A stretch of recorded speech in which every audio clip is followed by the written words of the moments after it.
네, 안녕하세요. 올릭스 주식회사 대표이사 이동기입니다. 방금 우리 이대호 기자님께서 말씀하신 것처럼 저희 회사가 너무 어렵다는 말씀들을 다들 하셔서 저는 진짜 쉽게 설명하려고 노력을 하는데 오늘은 좀 더 쉽게 설명드릴 수 있도록 한번 애써 보도록 하겠습니다. 항상 제가 이 슬라이드부터 설명을 드리는데요. 이건 무슨 내용이냐 하면 우리 사람의 세포 안에 DNA가 있지 않습니까? 그 DNA에 이제 우리의 유전 정보가 다 저장이 되어 있습니다. 그 DNA가 결국은 단백질을 만들게 되는데 우리가 이 단백질이 비정상적으로 작동을 하거나 혹은 정상보다 너무 많이 만들어지는 경우에 질병이 생기는 경우가 많습니다. 그래서 이제 저희가 우리 아스피린, 타이레놀 같은 작은 화학 분자로 이루어진 저분자 화합물 보통 1세대 이 치료제라고 하고, 그리고 요즘 우리 셀트리온, 삼성 바이오로직스 때문에 여러분 잘 아시는 항체 치료제가 2세대 치료제라고 보통 이제 얘기를 하는데요. 이런 1세대, 2세대 이 신약의 경우에는 이미 만들어진 단백질에 결합을 해서 만들어진 단백질의 활성을 억제하는 방식으로 이제 신약 효과를 약물의 효과를 내게 됩니다. 하지만 저희 올릭스가 개발하고 있는 이 3세대 이 올리고 핵산 치료제의 경우에는 이 DNA에서 단백질이 만들어지는 그 중간 단계에 있는 mRNA라는 역시 핵산에 우리가 넣어준 핵산 물질이 결합을 해서 단백질이 원천적으로 생성되지 못하도록 하는 이제 그러한 조금 다른 기작으로 이제 작용을 하게 되고요. 이것을 이 RNA 간섭 이 분야의 미국에 있는 선도 기업인 엔라이람사의 부사장님께서 이렇게 설명하시더라고요. 우리가 알기 쉽게 비유를 하자면 수도꼭지를 틀어서 물이 막 넘치면 그 넘친 물을 우리가 밀대걸레로 닦아내지 않습니까? 하지만 물은 계속 나오죠. 그것이 기존 1세대, 2세대 치료제의 이 메커니즘이라면 3세대 치료제는 수도꼭지를 잠궈서 물이 나오는 것을 막아주는 이러한 이제 비유를 들어보면 여러분이 좀 이해하시기가 쉬울 것 같습니다. 그래서 다른 기작으로 작용을 한다.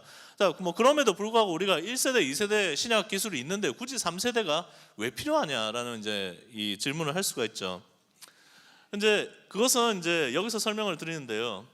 우리가 이 저분자 화합물, 작은 유기 화합물 같은 경우에는 표적으로 하는 우리 표적 단백질이 이미 그런 작은 물질이 끼어 들어가서 딱 결합할 수 있는 그런 구조, 이 활성 자리라고 하는데 그런 구조를 가지고 있어야만 우리가 공략이 가능합니다.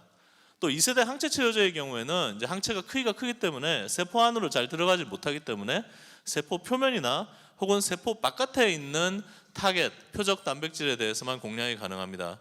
하지만 우리 3세대 올리고 핵산 치료제의 경우에는 이 우리 치료제 물질을 세포 안으로 집어넣어주면 아까 말씀드린 mRNA라는 중간 산물에 이제 결합을 하는데 이게 뒤에 설명드리겠지만 우리가 넣어준 물질도 핵산이고 mRNA도 핵산입니다. 이 핵산은 우리 DNA가 A, G, T, C 이런 알파벳, 염기서열이라고 하는데 이런 자기 알파벳에 따라서 딱 들어맞는 놈을 찾아가서 그 놈으로부터 단백질이 만들어지는 것을 막아줄 수 있습니다. 즉 다시 말씀드리면 우리가 넣어주는 치료제 물질의 알파벳만 바꿔주면 우리 인간 유전자 중에 어떠한 유전자라도 우리가 타겟으로 해서 이제 치료제로 개발을 할 수 있다는 것이죠. 그것이 이 3세대 핵산 치료제, 올리고 핵산 치료제의 가장 큰 차별성이라고 말씀드릴 수 있고, 그래서 이제 다시 한번 말씀드리면 우리가 인간 게놈 프로젝트라고 해서 사람이 도대체 몇 개의 유전자를 가지고 있느냐 이제 전 세계적으로 연구를 했었는데 지금 현재 한 22,000개 정도의 유전자가 있다고 알려져 있습니다. 그런데 그 중에서 우리가 1, 2세대 신약 개발 기술로서 타겟할 수 있는 퍼센테이지는 15%도 채 되지 않습니다. 그 이유는 아까 앞에서 말씀드린 것처럼 이런 1세대나 2세대 치료제가 타겟의 한계성을 가지고 있기 때문입니다. 그런데 우리 3세대 이 올리고 핵산 치료제의 경우에는 이론적으로는 모든 인간 유전자 22,000개 모든 유전자에 대해서 우리가 공략이 가능하다라는 것이 이 3세대 기술의 차별성이자 중요한 점이라고 말씀드릴 수 있고요. 또 한 가지 더 말씀드리면 우리가 이런 1, 2세대 신약 같은 경우에는 우리 어떤 질병을 당뇨면 당뇨, 암이면 암 어떤 질병을 딱 고른 다음에 그것을 공격할 수 있는 물질을 만들겠다라는 것까지 한 3년에서 5년 정도가 걸린다고 알려져 있습니다. 근데 저희 3세대 기술 같은 경우에는 이게 이제 저희가 사용하는 siRNA라고 하는 저희 치료제 물질의 구조인데 이 구조는 기본적으로 딱 정해져 있고요. 우리가 어떤 유전자를 공격할 것인가에 따라서 안에 들어가는 알파벳, 염기서열만 바꿔주면 굉장히 빨리 새로운 약물을 새로운 질병에 대해서 만들어낼 수 있다. 그래서 저희 같은 경우에는 한 4개월이면 우리가 새로운 치료제 후보 물질을 만들어낼 수 있습니다. 그런 약물 후보 물질의 도출 기간이 이 획기적으로 단축되는 것이 이 3세대 기술의 또 하나의 그 차이점이라고 할 수 있겠습니다. 그래서 저희 올릭스는 저희가 자체적으로 개발한 이 siRNA라고 하는 그 핵산 이 기술, 이 플랫폼 기술을 바탕으로 다양한 난치성 질환에 대한 혁신 신약을 개발하고 있고요. 자체적으로 개발한 이 RNA 핵산 원천 기술 플랫폼을 기반으로 임상 단계에 있는 국내에서는 아직도 유일한 기업이고 아시아에서도 저희가 최초로 이 임상 단계에 진입하였습니다. 그 저희의 뭐 기술이라든지 전략에 대해서는 뒤에서 자세히 말씀을 드리도록 하겠습니다. 네, 회사를 간단하게 설명드리겠습니다. 회사는 2010년 2월에 설립되었고요. 현재 수원 광교에 위치하고 있습니다. 저희가 지금 약 40명 정도의 인력이 있고요. 그 중에서 30명 정도가 이 연구개발 인력인 아직 작지만 연구개발에 집중하고 있는 그런 회사입니다. 저는 미국 코넬대학교에서 생화학 쪽 박사를 받았고요. 2004년에 포항공대 화학과 조교수를 시작으로 2008년에 이제 성균관대 화학과로 옮겨와서 현재까지 성대 화학과 교수로 재직 중입니다. 이번 주가 중간고사 기간이라 지금 시험 문제 출제해야 아직도 강의를 하고 있습니다. 강의하고 있고요. 그래서 이제 이 올릭스라는 회사는 제가 2004년 포항공대부터 출발해서 성대를 쭉 연구를 하면서 저희 학교 연구실에서 개발한 원천 기술, 원천 특허를 회사로 이전함으로써 이 올릭스라는 회사가 이제 만들어지게 되었습니다. 그러니까 기술의 업력은 한 15년 정도의 업력을 가지고 있다고 말씀드릴 수 있을 것 같습니다. 간단한 히스토리입니다. 저희가 2010년 2월에 이제 BMT라는 이름으로 처음에 만들어졌고요. 근데 그 이후에 약 4년 6개월, 2014년 8월까지 저희가 제대로 된 투자를 받지 못했었습니다. 이 당시만 해도 지금처럼 바이오가 이렇게 아주 핫하지 않았고요. 특히 신약의 경우에는 비용이 많이 들고 대신에 이제 호흡이 길다, 오래 걸린다 이런 그 이유 때문에 사실은 벤처 캐피탈들도 그렇게 신약 회사에 투자하는 것을 선호하지 않았었습니다. 그래서 이 기간 동안이 상당히 힘들었고 이 기간을 저는 이제 고난의 행군 기간이라고 얘기를 하는데, 근데 이제 저희가 2013년 11월에 여러분 잘 아시는 휴젤이라는 회사가 있죠. 이 보톡스 만드는 그 회사. 휴젤에 저희 흉터 치료제 올릭스 101이라는 비대 흉터 치료제 이 파이프라인에 아시아 지역 기술 이전을 저희가 하게 되었습니다.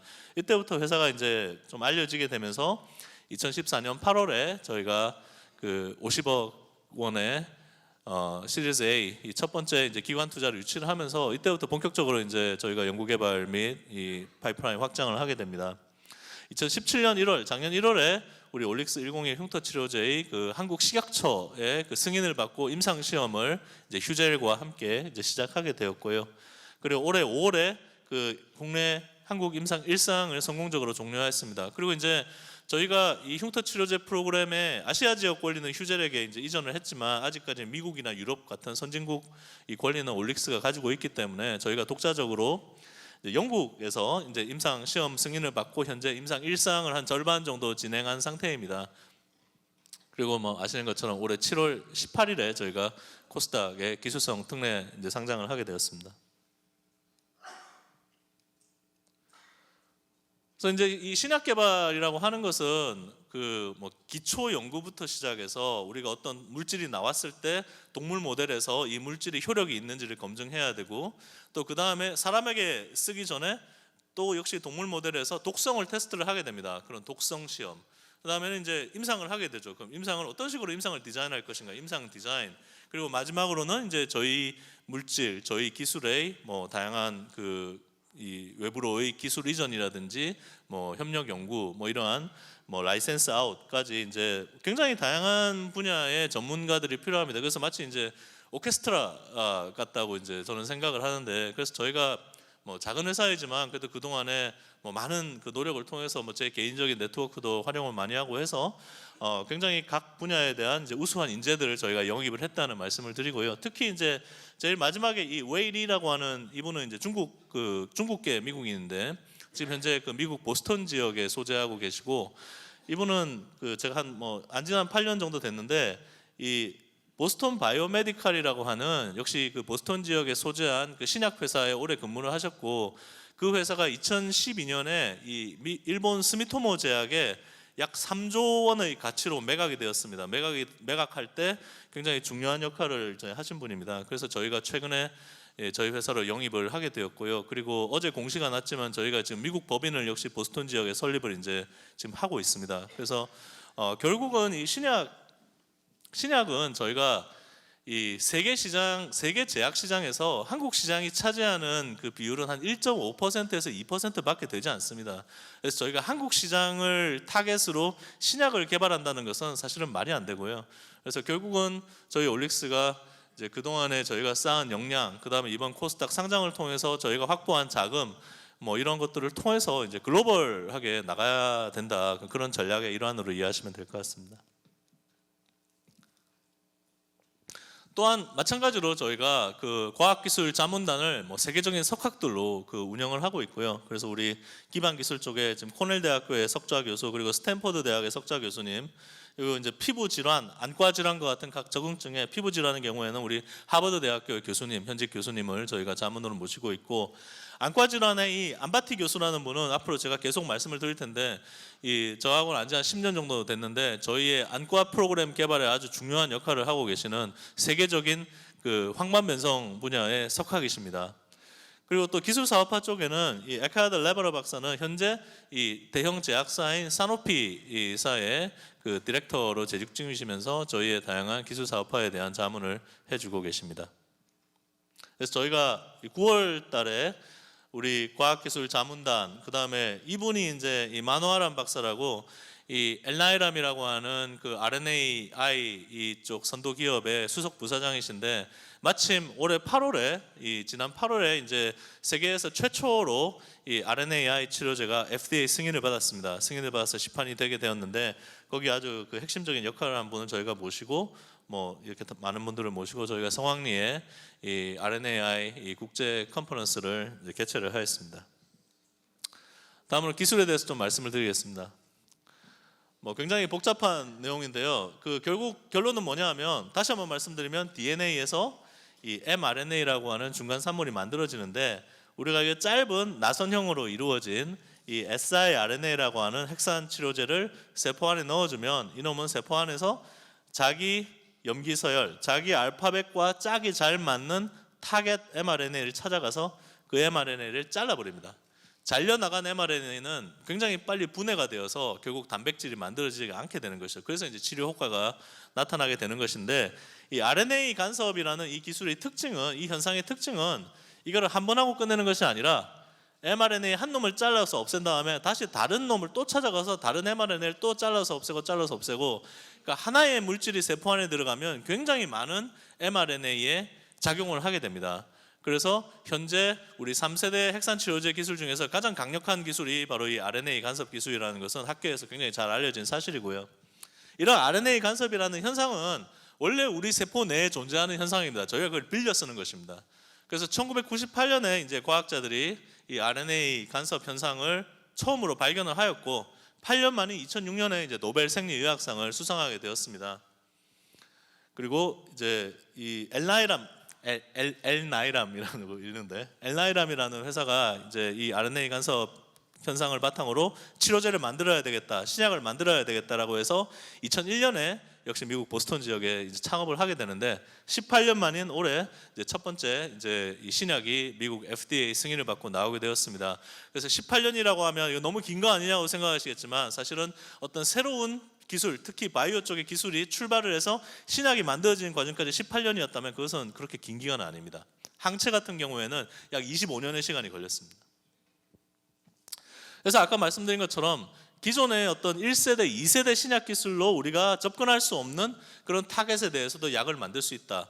그리고 이제 이게 플랫폼 기술입니다. 플랫폼 기술은 뒤에서 제가 다시 한번 말씀을 드리겠지만, 일단 기술이 세팅이 되고 나면은 굉장히 신약을 빨리빨리 만들어낼 수 있다는 것이 또 이 RNA 간섭 기술의 또 다른 그 장점이다. 그건 뒤에서 제가 이 붕어빵 그 비유를 들면서 말씀드리겠습니다. 그럼 저희 올릭스는 이 RNA 간섭이라는 이 분야에서 어떠한 우리가 포지셔닝을 하고 있느냐라는 것은 결국 기존 RNA 간섭 기술이 가지는 문제점, 한계점을 극복하는 관점에서 말씀을 드리고자 하는데요. 어려운 내용이기 때문에 제가 핵심만 말씀을 드리겠습니다.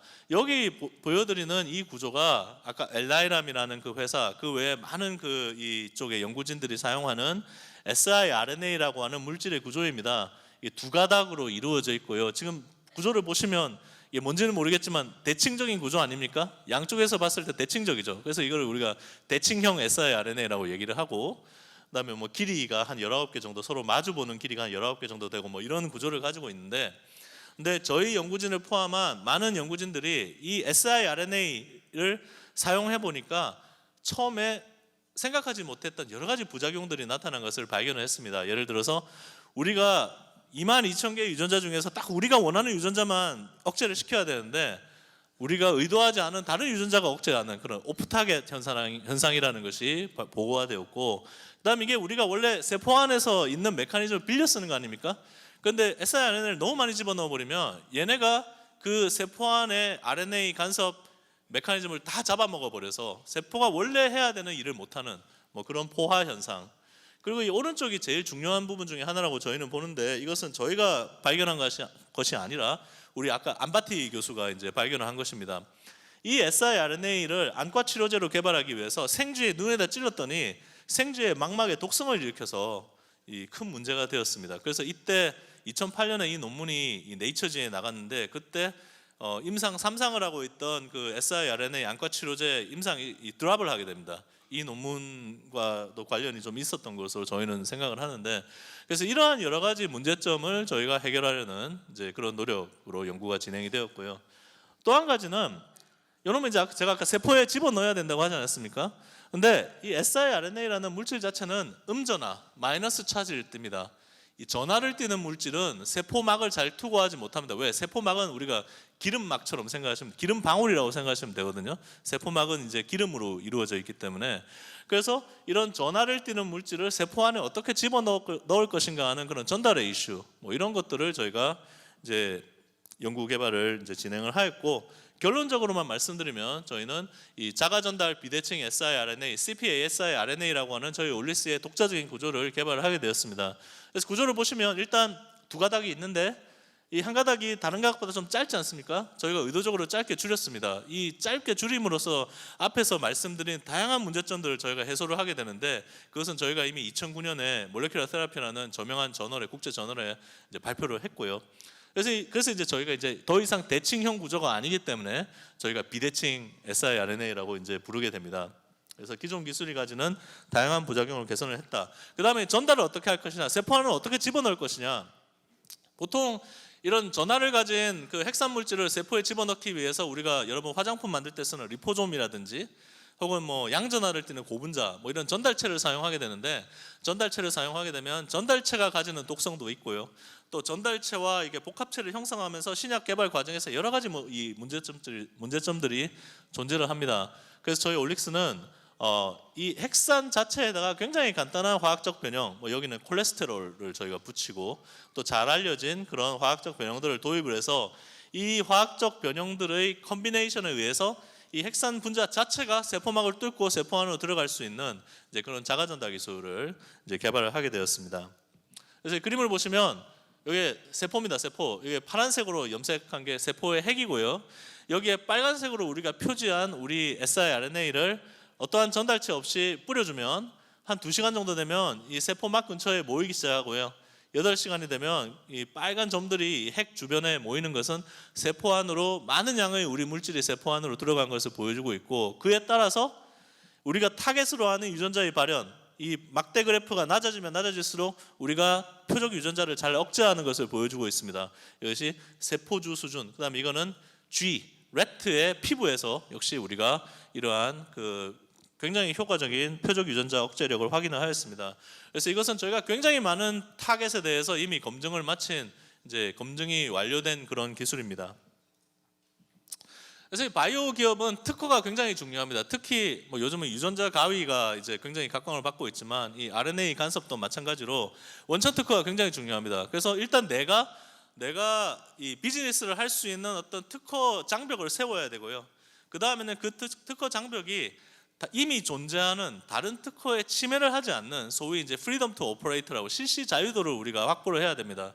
그래서 저희는 이제 물론 처음에 회사를 세웠을 때는 돈이 없으니까 못했지만 저희가 투자를 받은 다음부터는 아예 그 미국에 있는 그 대형 로펌의 변호사들과 저희가 특허 작업을 하고 있습니다. 그래서 이제 국제적인 수준에 맞는 그런 특허 그 전략을 저희가 세우고 있고요. 그래서 저희의 핵심 플랫폼 기술들에 대한 특허를 저희가 주요 국가들에 다 출원 등록을 진행을 하고 있고, 물론 이제 개별 물질에 대한 특허도 마찬가지로 저희가 이 출원 등록을 진행하고 있습니다.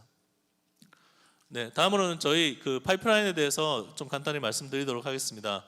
예, 저희는 앞에서 말씀드린 이 자가 전달, 이 비대칭 siRNA 기술을 바탕으로 이제 국소 투여 전략에 집중을 하고 있는데, 국소 투여라는 것은 뭐냐? 우리가 피부, 안과, 폐와 같이 환부에 약물을 직접 찔러줘서, 직접 전달해줘서 그 거기서 바로 치료 효과를 낼 수 있는 이런 것이 국소 투여이고, 그럼 국소 투여의 반대는 뭐냐? 여러분 혈관 주사를 맞지 않습니까? 혈관 주사를 맞으면 약물이 우리 피를 돌다가 뭐 간으로 가기도 하고 심장으로 가기도 하고 암 조직으로 가기도 하고, 그것이 이제 전신 투여입니다. 저희는 전신 투여는 하지 않고 국소 투여만 집중한다. 왜? 여러 가지 이유가 있습니다. 첫 번째로 이 핵산 물질을 우리가 전신 투여를 한 다음에 어떤 특정 장기나 조직으로 보내기 위해서는 거기까지 타겟팅하는 타겟팅 기술이 필요합니다. 우리가 뭐 미사일을 어디에 딱 유도를 해서 유도탄을 쏘는 것처럼 그 장기까지 타겟팅하는 기술이 필요한데, 국소 투여를 하게 되면 그런 게 필요 없죠. 그냥 환부에다가 바로 약물을 주면 되니까, 그죠? 그래서 굉장히 간단하게 우리가 신약 개발을 할 수 있다. 두 번째로는 우리가 피부나 안과 같이 이제 국소로 약물을 찌른 다음에 피를 뽑아서 전신에 얼마나 노출이 되는지를 조사를 해보면 거의 노출이 안 됩니다. 그 얘기는 과다한 양의 약물이 전신에 노출이 됨으로써 나타날 수 있는 전신 독성으로부터 굉장히 자유롭다는 것이죠. 전신 독성으로부터 자유로워지면 우리가 임상의 규모가 상대적으로 줄어든다. 우리가 당뇨 치료제 같은 경우에는 임상 3상하면 거의 수천 명, 만 명 이런 수준 임상을 합니다. 왜? 안전성이 중요하니까. 근데 국소 투여는 상대적으로 우리가 안전성 면에서는 굉장히 자유롭기 때문에 임상 사이즈가 상대적으로 줄어들고, 그에 따라 상대적으로 저비용 단기간에 우리가 신약 개발이 가능하다는 것이 저희같이 규모가 작은 바이오 벤처의 이 개발 전략이다라고 이해를 하시면 될 것 같습니다. 네, 첫 번째 프로그램인 비대흉터 치료제입니다. 비대흉터란 우리가 후시딘이나 마데카솔이랑 경쟁하는 게 아니고요. 뭐 제왕절개 혹은 이제 이런 외과적인 수술을 하고 나면 그 상처 부위가 아픈데 거기를 메꿔야 되니까 거기에 콜라겐이 쌓입니다. 섬유화가 일어나게 되는데, 그게 너무 과도하게 일어나면 상처 주위로 흉터가 불룩하게 올라오지 않습니까? 그것을 우리가 비대흉터라고 하고요.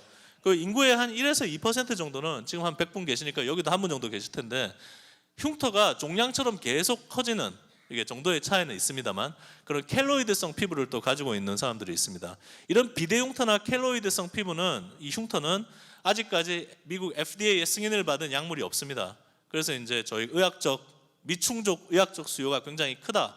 특히 이제 우리 아시아 지역은 미용이나 성형 시장이 굉장히 크기 때문에 일반 제약 시장보다는 훨씬 더 이런 쪽에 니즈가 클 것이다. 그래서 저희가 이 프로그램은 처음 개발 초기 단계에 그 강남의 유명한 성형외과 원장님들하고 또 저 자문을 많이 구해서 이제 진행을 하게 되어서 휴젤도 이제 그래서 이제 결국 가져가게 된 것이고요.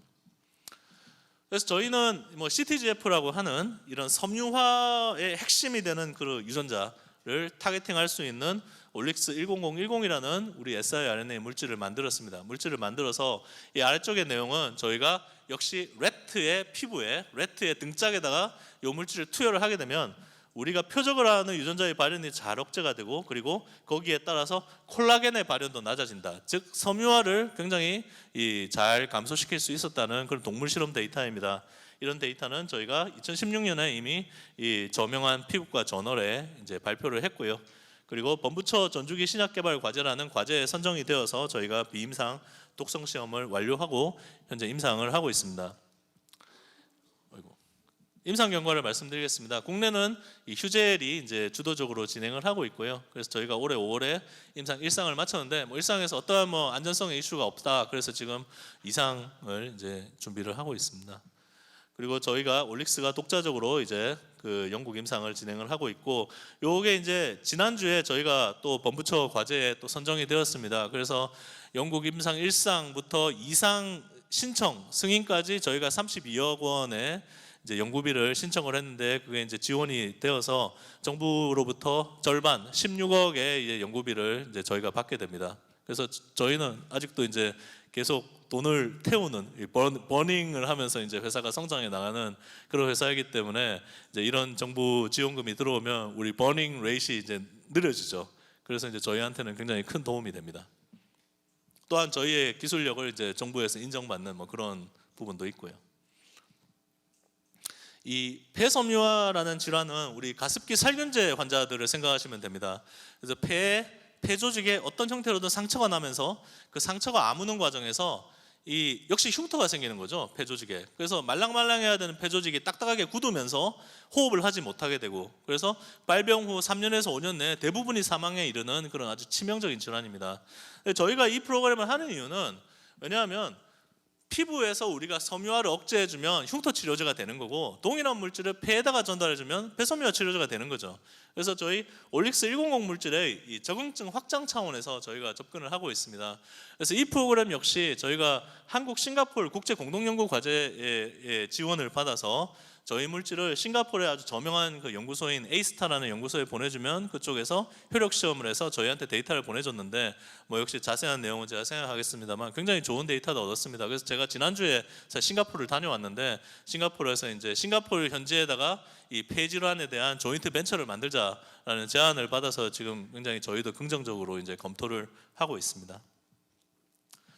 다음으로 황반변성입니다. 황반변성은 우리가 이제 노인성 황반변성이라고 하는데, 일단 황반변성이라는 질환이 뭐냐? 이 망막의 중심부에 황반이라는 그 부분이 있는데 그 부분이 망가지면서 중심 시력을 잃게 되는 질환입니다. 그래서 결국 실명에 이르게 되는데, 이것이 고령화가 진행됨에 따라 급속도로 그 유병률이 높아지기 때문에 우리가 노인성 황반변성이라고 합니다.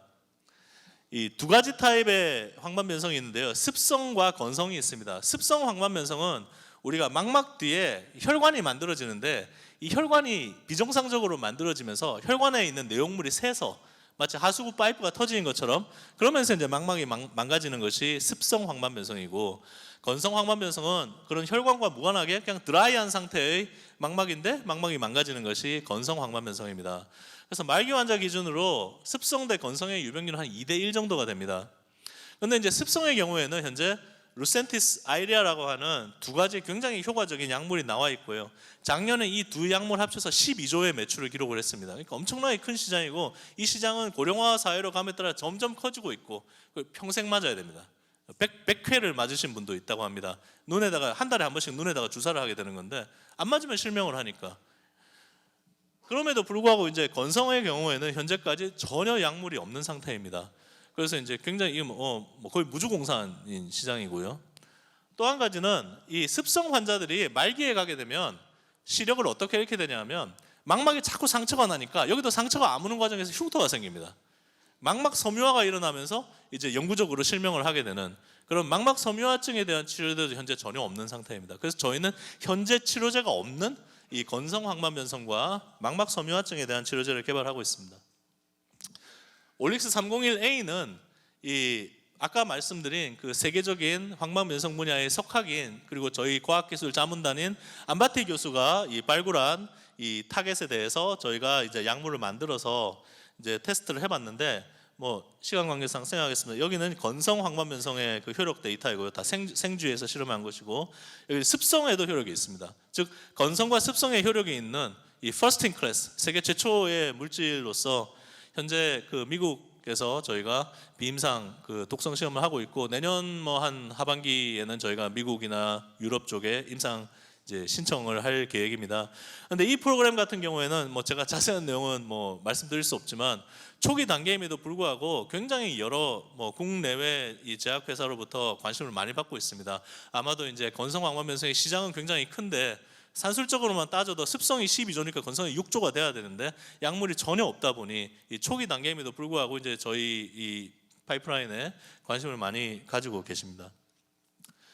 301D는 다시 한번 우리 흉터 치료제 올릭스 10010의 적응증 확장 차원에서 접근을 하고 있습니다. 망막에서 섬유화를 막아줌으로써 망막 섬유화증 치료제로 개발을 하고자 하는 것이고요. 역시 동물 모델에서 망막 섬유화증 모델, 그리고 습성 모델에서 모두 좋은 효력을 보여서 동일하게 저희가 개발을 하고 있습니다. 요 슬라이드만 제가 설명드리고 뭐 시간이 많이 지났으니까 마치도록 하겠습니다. 여기서 제가 말씀드리고자 하는 것은 우리 올릭스 기술의 플랫폼 기술이 어떤 의미를 가지느냐는 부분에서 말씀을 드리고자 하는데요. 이 왼쪽에 그려놓은 이 구조가 저희가 사용하는 그 CpASI RNA라는 복잡한 이름을 가진 저희의 신약 물질의 구조입니다. 즉 이 틀은 저희가 사용하는 대부분의 약물은 이 틀 안에서 움직이게 됩니다. 약물의 구조는 정해져 있고요. 저희가 어떤 새로운 표적 질환을 선정하고 이 질환을 일으키는 유전자를 찾으면 저희가 하는 일은 이 틀 안에 집어넣어줄 염기서열, 알파벳만 찾아서 이 안에 집어넣어주면 새로운 약물이 만들어지게 됩니다. 그래서 새로운 약물을 우리가 찾아내는데 진짜로 뻥 안 치고 3, 4개월이면 저희가 새로운 약물을 이제 만들어낼 수 있게 되는 것은 이 플랫폼 기술이기 때문에 가능한 것이다. 자, 그럼 이것이 어떤 의미가 있느냐? 이 저희같이 플랫폼 기술을 가지고 있으면 우리가 회사가 한두 개의 약물에 회사가 올인을 하는 구조가 아니라 굉장히 많은 파이프라인을 가지고 저희가 플레이를 할 수 있습니다. 즉 비즈니스 전략에 굉장히 유연성이 생긴다는 것이죠.